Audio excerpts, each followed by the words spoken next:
చూసారు కదా, ఎలక్షన్ హడావుడు ఉన్నప్పుడేమో హైడ్రా కనిపించదు. అంతకుముందు కంటోన్మెంట్ ఎలక్షన్ అప్పుడు చూసినాము, ఇప్పుడు జూబ్లీహిల్స్ ఎలక్షన్, ఆ 2 నెలలు పడుకుంటుంది హైడ్రా. ఇక అది అయిపోయింది, అది అయిపోయినాం, గడ్డ మీద పడ్డాము. హిందూ ఓట్లు అప్పుడు అవసరము, ఇప్పుడు అవసరం లేదు. హిందువులు ఏమైతుంది ఒక్కసారి ఆలోచించాలి. హిందూ బంధువులు అందరూ ఒక్కసారి మీ మనసు మీద చేసుకొని ఆలోచించాలి.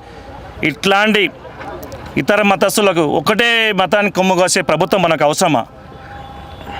ఈ గడిచిన 2 సంవత్సరాలలో ఎక్కడ చూసినా హిందూ టెంపుల్ మీద దాడులు జరుగుతూనే ఉన్నాయి.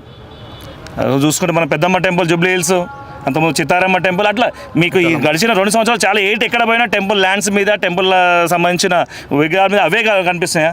ఇతర మతస్థులకేమో 5 ఎకరాల ల్యాండ్ వేరే కబ్రస్థానికి ఇస్తా అంటావు, ఇది ఇంకో దానికి ఇస్తా అంటావు. అరే ఉన్న ల్యాండ్ మా టెంపుల్ ల్యాండ్, మేము అడిగేది ఎందుకు? వేరే ఫ్లాట్ల గురించి అడిగితే వాళ్ళు ఉండడానికి అడుగుతారు, పూజ చేసుకుని మా జాగాది 30 సంవత్సరాలు 40 సంవత్సరాలు ఈ హనుమాన్ టెంపుల్ ఇక్కడ ఉంటే దీన్ని కూల్ చేస్తామనడం ఎంతవరకు కరెక్ట్? మీది హైడ్రా ఉండదు, మీరు చేసుకోండి, మీకు మీకు ఫ్లాట్లు పెట్టి మీరు చేయండి. కానీ హనుమాన్ టెంపుల్ ల్యాండ్ దగ్గరికి వస్తే, జోలికి వస్తే మాత్రం ఖబర్దార్.